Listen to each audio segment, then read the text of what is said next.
Alright, Forgotten Soldier Guy Sajer, page 16. We were standing beside a long railway convoy. We'd been ordered to stack our guns on the tracks and take off our packs. Time was somewhere between 12 noon and 1 o'clock. Laos was munching on something he had taken from his pack. His face, although scarcely attractive, had grown familiar to us, even reassuring. Although his actions were some kind of signal, we all took out our food, some immediately devouring the equivalent of 2 meals. Laos noticed this, but contented himself with a brief comment. "All right, go ahead, gobble it all down, but there won't be another distribution before the week is over." Although we all felt it as if we'd eaten only half of what we really needed to assuage our giant appetites, we also felt a little bit warmer. By this time, we'd been waiting in the cold for more than 2 hours, and it was beginning to get the better of us. We tramped up and down, joking and stamping our feet. Some who had paper wrote letters, but my fingers were too numb. I contented myself with observation. Trains loaded with more materiel were continuously passing through the station, which had turned into a vast bottleneck, with cars backed up for at least 600 yards. Everything seemed to be very badly organized, with convoys moving out only to be shuttled onto another section of track.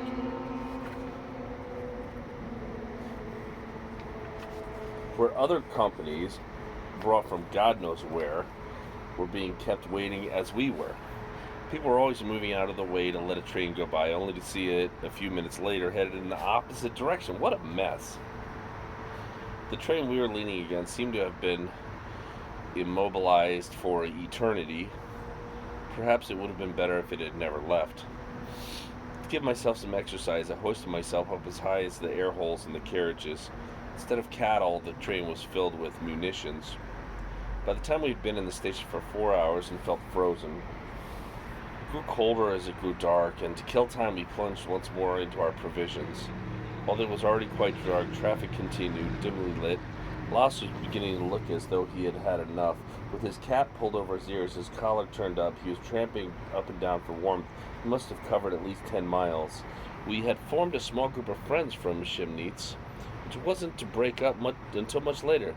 Lenzen, Ollensheim, Hals, 3 Germans who spoke French as badly as I spoke German, Morvan, an Alsatian, Utterbeck, an Austrian, as dark and curly as the Italian dancer who eventually dissociated himself from our group, and me, a Franco-German. Among the 6 of us, we were making progress in both languages, except for that damn Utterbeck, who never stopped humming Italian love songs under his breath.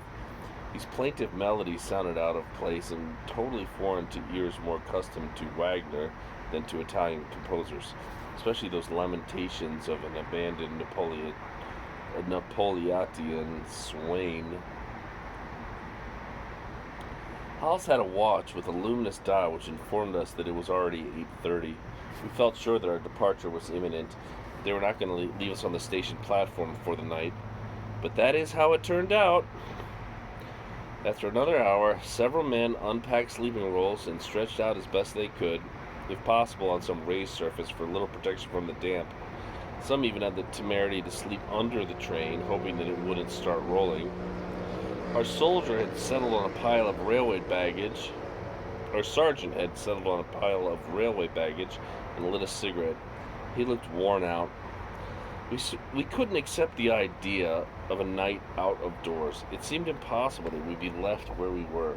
We knew the departure whistle would blow soon, and all the idiots who hadn't had the patience to wait would have had a fine time packing up their bedrolls in a hurry. As it turned out, we would have done better to imitate them and gain 2 hours sleep. 2 hours later, we were still sitting on the cold stones of the roadbed. It was growing steadily colder, and a fine rain had begun to fall. Our sergeant was busy building himself a shelter with the railway baggage. Not at all a bad idea. When he covered this over with his waterproof sheet, he was completely sheltered, the old fox. We now felt compelled to find ourselves some shelter too. We couldn't move too far from our weapons, but we left them nonetheless, with the barrels in the air, open to the rain, expecting a royal dressing down later. The best places, of course, were taken by this time, and the only thing that we could think of was to shelter beneath the railway's cars. It had certainly occurred to us to try to get inside, but the doors were held shut with wire cables. Full of complaints, we crawled into our disquieting and altogether relative shelter. The rain blew in sideways after us, and we were furious. Later on, this anger made me laugh. As best we could, we arranged some degree of shelter from the rain. This was my first night out in the open air, and needless to say, I never shut my eyes for more than 15 minutes at a time. I can remember long periods of staring at the huge axle that served as the roof of my bed, but the exhaustion of it seemed to be shifting, as if the train were about to move. I would wake with a start to find that nothing had changed, fall back again into a half-sleep, only be startled back by wakefulness once again. At the first glimmer of daylight, we left this chance resting place, stiff and numb, looking like a gang of disinterred corpses. We fell in at 8 o'clock and marched to the embarkation platform. Halls remarked several times that we could perfectly well have slept another night at the castle. None of us yet had any idea of the dispiriting necessities of military life in wartime. This had been our first night out of doors, but we were destined to spend many others which were far worse. For the moment, we were train guards. Our company had been divided into 3 long convoys of military materiel, 2 or 3 to a car. I found myself with Hollis and Lenson on a flat car which carried airplane wings marked with a black cross and other parts covered with canvas. These were supplies destined for the Luftwaffe, according to the descriptions we had been able to read. They came from Ratisbon and were going to Minsk. Minsk! Russia! Our mouths suddenly went dry. We were pursued by bad luck. We were stuck on an open car. The rain had turned to snow. The unbearable cold was intensified by the motion of the train. After due consideration, we ducked under the tarpaulin which covered a large DO-17 engine. This maneuver cut the wind, and by clinging together we managed to achieve some semblance of warmth. We stayed there a good hour, roaring with laughter over nothing. The train was rolling along, and we hadn't the slightest idea what was happening outdoors. From time to time, we could hear trains going in and out of each direction. All of a sudden, Lenson thought he heard a voice shouting above the noise of the wheel. Carefully, he stuck his head out of our shelter. "It's Laos," he said calmly, turning back to us and pulling the canvas down again. 10 seconds later, the canvas was ripped back to reveal the sergeant, fuming with rage at the sight of 3 happy faces. Laos, wearing a helmet and gloves, looked very much on the job. His face and coat were covered with snow like the rest of the train, with long profile jogglemen swayed behind him. The air rang with a loud "Achtung!" but the spasmodic motion of the train prevented the order from being executed with its customary stiff precision. The scene which followed was worthy of burlesque. I could still see that great teddy bear Hals swaying from right to left as he tried to maintain a rigid posture. As for me, my long coat had caught on one of the numerous sections of airplane engines which made it impossible for me to straighten up. Laos was no better than we were at maintaining a dignified attitude. Finally, besides himself, with exasperation, he braced himself with one knee against the floor. We followed his examples, and from a certain distance we might have taken for a quartet of conspirators whispering secrets. In fact, I and my companions were receiving a magisterial dressing down. "What the hell do you think you're doing under there?" Laos shouted. "Where in God's name do you think you are? What do you think you're supposed to be doing on this train?" Hals, who had a spontaneous nature, interrupted our superior. He said that it was impossible to stay outside the canvas because the cold was so bad, and anyway, there was nothing to look at. It would seem that by making these observations, Hals was demonstrating a total lack of objectivity. Like our enraged gorilla, the sergeant seized our comrade by the collar and shook him violently with a torrent of abuse. "I'll make my report. At the first stop, I'll have you sent to a disciplinary battalion. This is nothing less than abandoning your post. You could get the firing squad. What if a car had blown up behind you? You couldn't have warned anyone from that hole of yours." "Why?" Lenson asked. "Is a car going to blow up?" "Shut up, idiot! There are terrorists all on the line, ready to risk anything. When they don't blow the trains right up, they throw explosives or incendiaries. You're here precisely to prevent that sort of thing. Take your helmets and come to the front of the car, or I'll throw the whole lot of you overboard." We didn't wait for him to repeat himself. and despite the cold which bit into our faces, we took up the positions he appointed. Laos continued forward through the loaded cars, hanging on as he moved from one to the next. He wasn't really a bully, but a man with a clear idea of a job to be done. I never saw him try to make things easier for himself, which is probably why I felt he must have some sort of sympathetic streak, although I hadn't yet spoken to him. None of the other Feldwebels in the company were so strict. They claimed to be saving themselves for the big job. But when the moment came, Laos did as much as they, if not more. He was the oldest of the sergeants. Perhaps he had already been at the front. In fact, he was like every other sergeant major in the world, afraid of responsibility and at the same time giving us a hard time. During his tirade, he made us realize, rightly enough, that if we couldn't stand a little cold and a vague possible danger, we would never survive at the front. It certainly would be idiotic to get killed by some anarchist before we'd seen anything. We were rolling through a forest of squat, snow-covered pines. I had plenty of time to ponder the case of conscience that Feldwebel had put to me. The north of Poland seemed to be very sparsely populated. We passed only a few small towns. Suddenly, well ahead of the train, I caught sight of a figure running along beside the tracks.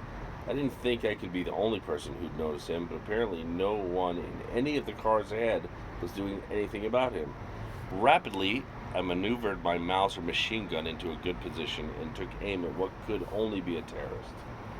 Our train was moving very slowly, a perfect target for a bomb. In a few minutes, I was level with the man. I couldn't see anything unusual about him. He was probably a Polish woodcutter who'd come out of curiosity. I felt disconcerted. I had been all ready to fire, and now nothing seemed to justify it. I aimed deliberately over his head and pulled the trigger. The report shook the air, and the butt of my gun crashed violently into my shoulder. The poor fellow took off as fast as he could, obviously fearing the worst, and I felt certain that my ill-considered action had made another enemy for the Reich. The train maintained its speed, and a few months later Laos appeared, continuing his endless patrol despite the cold. He gave me a curious look. We had decided to take duty in shifts. While two of us watched, the third would try to warm up under the canvas. We had now been on the train for something like 8 hours and felt apprehensive about the night, which would undoubtedly be spent in these conditions. 20 minutes ago I had taken Hall's place, and for 20 minutes had been unable to control my violent shivering. Night was drawing close, perhaps. Minsk was too. The train was moving along the only track. To the north and to the south we were enclosed by dark forest. For the last quarter of an hour the train had been accelerating, which would undoubtedly result in our deaths by freezing. We had also consumed a large part of our rations to keep warm. Suddenly the train slowed down. The brake blocks grated against the wheels, and the coupling shook violently. We were soon moving at the speed of a bicycle. I saw the front of the train turn to the right. We were diverting onto a secondary track. The train moved forward for another 5 minutes and then stopped. Two officers had jumped down from one of the front cars and were walking back. Laos and two other non-coms went out to meet them. They conferred for a moment but didn't tell us anything. All along the train people were looking out. The forest seemed like a likely haven for terrorists. Our train had been standing still for several minutes when we heard the distant sound of wheels. We were walking up and down trying to warm ourselves when a blast from a whistle, accompanied by gestures indicating that we should return to our posts at once. A locomotive appeared in the distance on the track we had just left. It was entirely blacked out. What I saw next froze me with horror. I wish I were right of a genius so that I could do justice to the vision which appeared before us. First, we saw a car loaded with railway materials, pushed along in front of the motive and hiding its dim lights. Then came the smoking locomotive, its tender and a closed door with a hole on its roof to accommodate a short length of a smoking pipe, probably the train kitchen. Behind this, another car with high railings carried armed German soldiers. A twin-mounted machine gun covered the rest of the train, which consisted simply of open flat cars like ours, but loaded with a different kind of freight. The first one of these to pass my uncomprehending eyes seemed to be carrying a confused heap of objects, which only gradually became recognizable as human bodies. Directly behind this heap, other people were clinging together, crouching or standing. Each car was full to the bursting point. One of us, more informed than the others, told us in 2 words what we were looking at: Russian prisoners. I thought I had recognized the brown coats I had seen once before near the castle, but it was really too dark to be sure. Hals looked at me. Except for the burning red spots made by the cold, his face was as white as a sheet. "Did you see that?" he whispered. "They've piled up their dead to shield themselves from the wind." In my stupefaction, I could only reply with something like a groan. Every car was carrying a shield of human bodies. I stood as if petrified by the horror of the sight of this slowly rolling by, faces entirely drained of blood, and bare feet stiffened by cold and death. The 10th car had just passed us when something even more horrible happened. 4 or 5 bodies slid from the badly balanced load and fell to the side of the track. The funereal train didn't stop. A group of officers and non-coms from our train walked over to investigate. Driven by I don't know what element of curiosity, I jumped down from our car and went over to the officers. I saluted and asked in a faltering voice if the men were dead. An officer looked at me in astonishment, and I realized that I had just abandoned my post. He must have noticed my confusion, as he didn't reprimand me. "I think so," he said sadly. "You can help your comrades bury them." Then he turned and walked away. Hals had come with me. We went back to our car to fetch shovels and began to dig a trench a short distance from the embankment. Laus and another fellow looked through the dead man's clothes to find some sort of identification. I learned later that most of these poor devils had no civilian identity. Hals and I needed all of our nerve to drag 2 of them over to the ditch without looking at them. We were covering them with dirt when the departure whistle blew. It was growing colder by the minute. I felt overcome by a vast sense of disgust. An hour later, our train passed through a double hedge of structures, which, despite the absence of light, we could see were more or less was destroyed. We passed another train less sinister than the preceding one, but scarcely comforting. Its cars were marked with red crosses. Though some of the windows we could see stretchers, which must have been carrying badly wounded men. At other windows, the soldiers swathed in bandages were waving to us. Finally, we arrived at Minsk station. Our train pulled to a stop down the whole length of a long, wide platform covered with busy, motley crowd. Armed soldiers and soldiers in fatigue, civilians, groups of Russian prisoners, cordoned in by other prisoners who wore red and white armbands and carried truncheons. These were the informers who had denounced the famous quote-unquote people's commissars, unquote, and were therefore anti-communist. They claimed the right of guarding their comrades, which suited our authorities very well, as no one would be more likely to get a decent day's work from the Russian prisoners.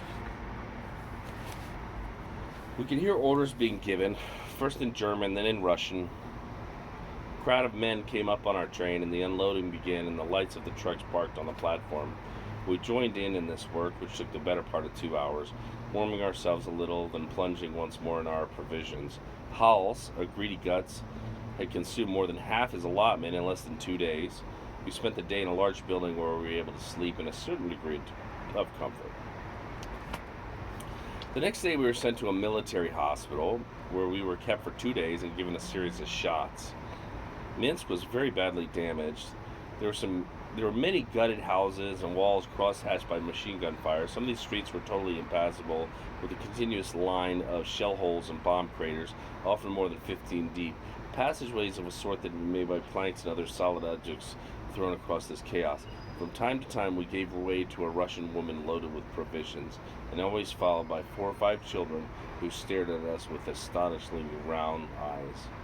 There were also many curious shops where broken windows had been replaced by boards and sacks stuffed with straw. Hals, Lenzen, Morfan, and I went into a couple of these out of curiosity. There's always an array of big earthenware crocks painted in various colors, which contained either a liquid or steeping plants, dried vegetables, or a curious heavy syrup, which was halfway between jam and butter. As we didn't know how to say much as hello in Russian, we always went to these places talking amongst ourselves. The few Russians who were inside invariably assumed an attitude of half anxious, half smiling, while the shopkeeper and proprietress would approach us with a white-lipped smile and offer us large dippers of these products in an obvious effort to placate the fierce warriors they imagined us to be. We were often given a fine yellowish flour to mix into this syrup, whose taste was far from disagreeable, somewhat reminiscent of honey. Its only discouraging aspect was the superabundance of fat. I can still see the faces of those Russians smiling as they held out this product and pronounced the word, which sounded like "orka." I never was sure what this meant. Eat or was simply the name of the mixture. There are days when we really gorged ourselves on orka, which nonetheless did not prevent us from appearing at 11 o'clock for the official midday meal. Hals accepted everything the Russians offered him with so much politeness.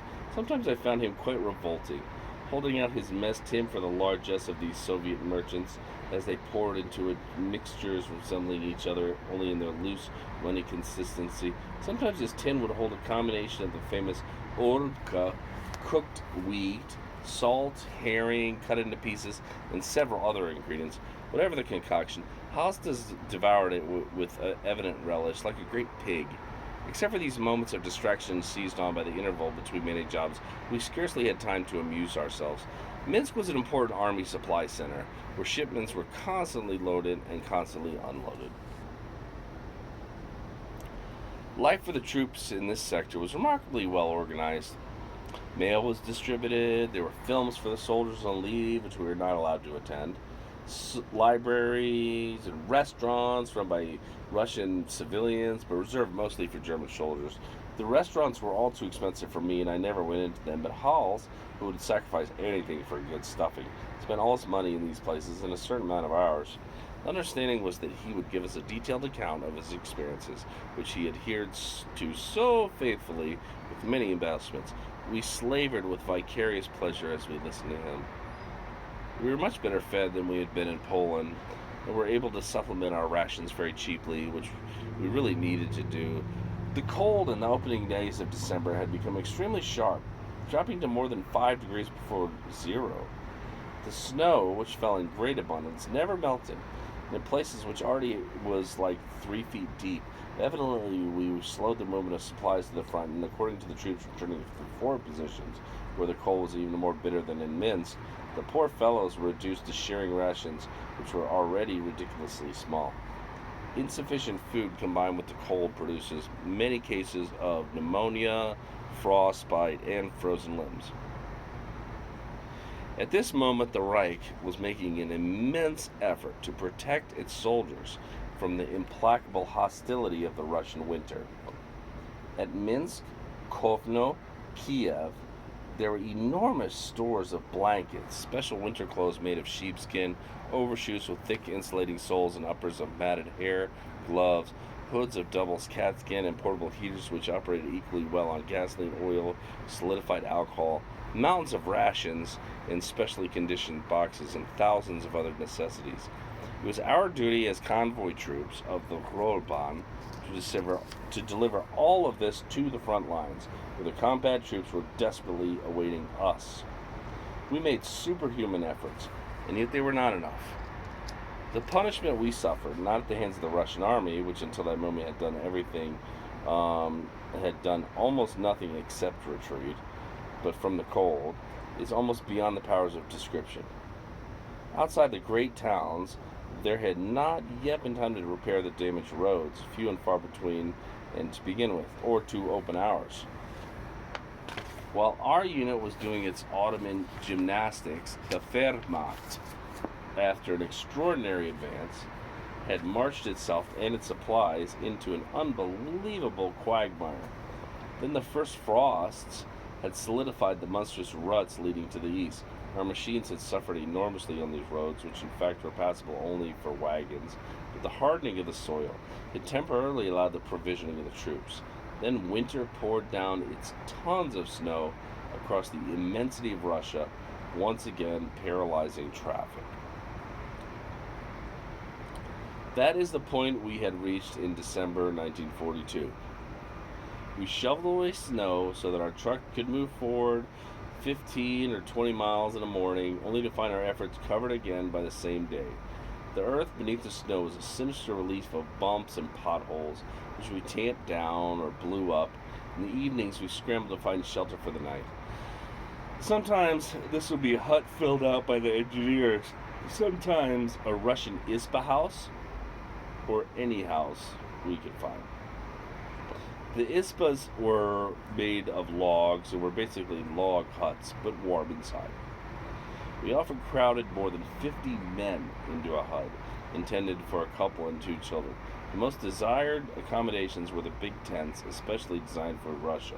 They were tall and pointed like teepees, weatherproofed, and planned for 9 men. We were rarely fewer than 20, and even at that, there weren't enough tents. Luckily, we had raided our stores of food because of the cold, and with enough to eat, we were able to keep going reasonably well.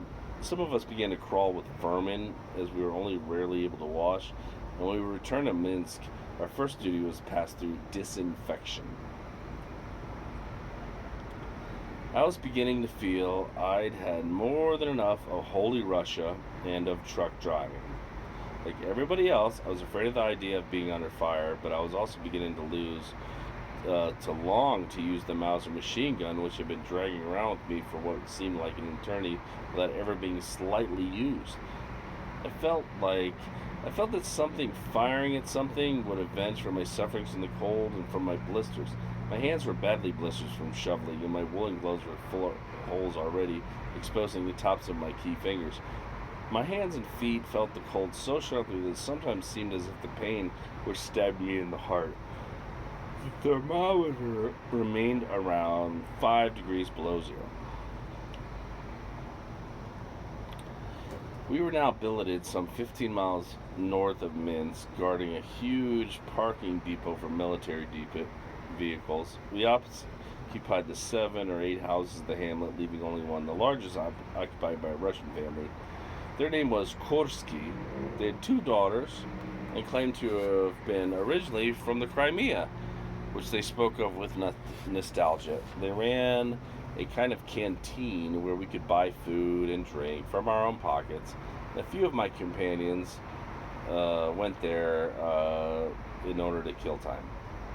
The snow had stopped, but the cold was growing steadily more intense. One evening, after our company had been in the hamlet for about a week, I was scheduled for 2 hours of guard duty. I crossed the huge parking lot where 500 or more vehicles of every description were half buried in snow. I'd been feeling apprehensive all day at the prospect of walking across this space at night. It would be so easy for partisans to hide between the cars and shoot us as we went by. But I gradually persuaded myself that the war, if it existed at all, was really taking place somewhere else.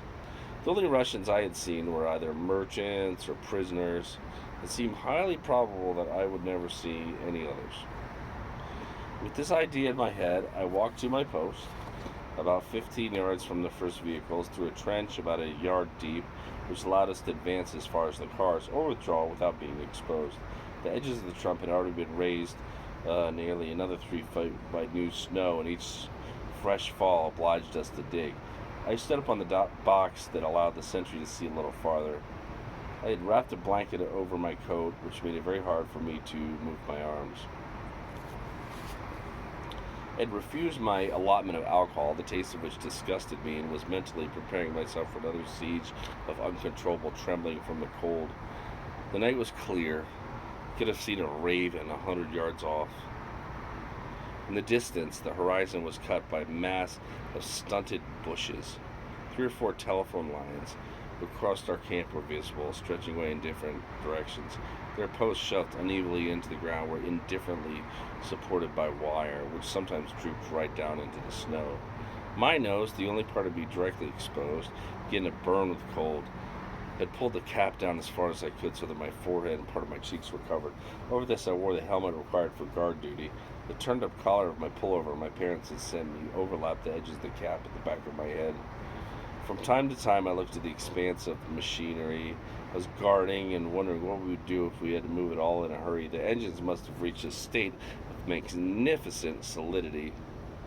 I had been at my post for a good hour when suddenly a silhouette appeared at the edge of the parking lot. I threw myself down in the bottom of my hole. Before extracting my hands from the depths of my pockets, I looked and risked another look over the parapet. The silhouette was advancing toward me. It must be one of the men making our rounds, but supposing it was a Bolshevik. Grunting with effort, I pulled my hands from the shelter and grabbed my gun. The breech, sticky with frost, bit into my fingers as I maneuvered my weapon in a firing position and shouted out, "Verta!" I got back a reasonable reply, and my bullet remained in the gun. All the same, I had been prudent to take these elementary precautions. It was an officer going his rounds. I saluted. "Everything all right?" "Yes, Lieutenant." "Fine. Well, Happy Christmas." "But, is it Christmas?" "Yes, look over there." He pointed at the Korsky's house. The roof, loaded with snow, sloped down to the ground. The narrow windows were shining far more brightly than the blackout regulations usually permitted. In their light, I could see the swiftly moving silhouettes of my comrades. A few moments later, a tall flame burst from an enormous woodpile, which must have been soaked with gasoline. A song, supported by 300 voices, ascended slowly into the stillness of the frozen night. "Oh, Weihnacht, oh, Stille Nacht." Was it possible? At that moment, everything beyond the perimeter of the camp was without meaning for me. I couldn't tear my eyes from the light of the bonfire. The faces closest to the flame were illuminated. The rest were lost in darkness, while the strong outpouring of song continued, divided now into several parts. Perhaps the circumstances of this particular Christmas night made a critical difference, but in all the time since then, I have never heard anything which moved me so much. The memories of my earliest youth were still so close, returned to me for the first time since I'd been a soldier. What was happening at home this evening? What was happening in France? We had heard bulletins which informed us that many French troops were now fighting along with us, news which made me rejoice. The thought of Frenchmen and Germans marching side by side seemed marvelous to me. Soon we would no longer have to be cold. The war would be over. We all would recite our adventures at home. This Christmas hadn't brought me any gift I couldn't hold in my hand, but had brought so much good news about the harmony between my two countries that I felt overwhelmed, because I knew that I was now a man. I kept firmly at the back of my mind a foolish and embarrassing idea which kept pursuing me. I really would have liked someone to give me an ingenious mechanical toy. My companions were still singing, and all along the front, millions like them must have been singing as they were. I didn't know that at that very hour. Soviet T-34 tanks, taking advantage of the truce which Christmas was supposed to bring, were crushing the forward positions and the posts of the 6th Army in the Armatovsk sector. I didn't know that my comrades in the 6th Army, in which one of my uncles was serving, were dying by the thousands in the hell of Stalingrad. I didn't know that the German towns were being subjected to the horrifying bombardments of the RAF and the United States Air Force, and I would never have dared to think that the French would refuse a Franco-German entente. This was in its way the most beautiful Christmas I'd ever seen, made entirely of disinterred and disinterested motion and stripped of all of its tawdry trimmings. I was all alone beneath an enormous starred sky, and I can remember a tear running down my frozen cheek, a tear neither of pain nor of joy, but of emotion created by intense experience. By the time I got back to the billet, the officer had put an end to the celebrations and ordered the bonfire extinguished. Hals had saved a half bottle of schnapps for me. I swallowed down a few mouthfuls, not to disappoint him. 4 more days went by. The hard cold continued, embellished by snow-filled squalls. We went out only for obligatory duties, which we reduced to the minimum and burnt tons of wood. The houses had been built to conserve heat, and we were sometimes even too hot. We felt very well, and as is usual under circumstances like this, we were very soon had some trouble. Ours began one morning, some around 3 o'clock. A guard noisily kicked open the door of the hut, emitting a blast of icy air, and 2 soldiers whose stiff, bluish faces made them look remarkably alike. They rushed to our stove, and it was a few minutes before they spoke. Along with everybody else, I shouted at them to shut the door. In reply, we received a curse and were ordered to stand at attention. As we gaped, someone startled and without reaction. The fellow who had shouted kicked over the bench standing next to him and, shouting out his order a second time, hurled himself at the improvised bed of one of our men, finally ripping apart the mountain of blankets, coats, and jackets in which our comrade had buried himself. In the dim light of the stove, we recognized the epaulets of a feldfebel. "Are you bastards going to get the hell up?" he shouted, pulling out everybody he could reach. "Who's the head of this bunch? It's a disgrace. Do you think this is how we'll stop the Russian offensive? If you're not ready in 10 minutes, I'll throw you out of here just the way you are." Stupid with sleep and stunned by our sudden awakening, we hurriedly collected our things. Leaving the door wide open, the feldfebel rushed from our hut like a madman to inject panic into the Ispa log cabin house across the way. We had no very clear idea of what was really happening. Our sentry, who seemed clearly shaken, told us that intruders had arrived from Minsk in a sidecar. These 15-odd miles had been taking them a long time, which would explain their furious condition. But, despite all the demonic howling the feldfebel could muster, it was a full 20 minutes before we were standing at attention in the snow. Laos, who had been deeply asleep as anybody else, tried to shock us into wakefulness with a pretense of rage as intense as one of my colleagues.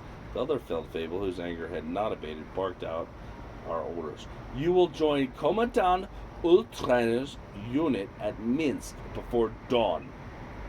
He turned to Laos. "You will take 15 trucks from the depot and proceed as I've ordered." Why hadn't he telephoned, instead of working himself to such a state? We found out later that while we'd been sleeping peacefully, the telephone line had been cut in 4 places. The difficulty of getting underway and bringing the trucks out from the depot was almost unimaginable. We had to roll out barrels of gasoline and alcohol to fill the gas tanks and radiators, crank up the engines, an exhausting labor, and shovel out cubic yards of snow almost entirely without a light. When the 15 trucks were ready, we were set out for Minsk. Following the bumpy, snow-covered track to Minsk, the feldfebel had taken to reach us. One of the trucks skidded off the icy ground, and it took a good half hour to pull from the ditch. We hooked it to another truck, which could only skid along the ice. In the end, almost the entire company was involved in the struggle, and we literally carried the damn machine back on the road. Toward 8 o'clock in the morning, well before the late winter dawn of those regions, we joined Ultrainer and his regiment, and stood shivering despite our exertions in a vast city square, with 2,000 or 3,000 other soldiers. Minsk seemed to be bursting with excitement and energy. A network of loudspeakers, which had been set up throughout the square, disseminated a short lecture. This is page 28.